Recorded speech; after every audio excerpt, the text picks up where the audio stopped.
Hello there. So you want to know how you can add funds from Paycheck on Venmo? This is going to be the only video that you'll ever need to watch on the internet. So with that being said, let's get straight into the video.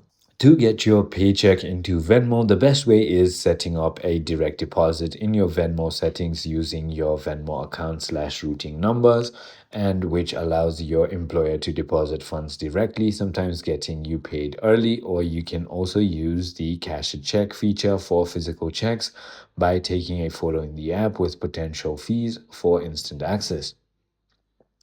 So all you need to do is simply go ahead and open your Venmo application. In the Venmo app, go to your Me tab, then tap on the settings gear icon, and then select direct deposit to find your account and routing numbers.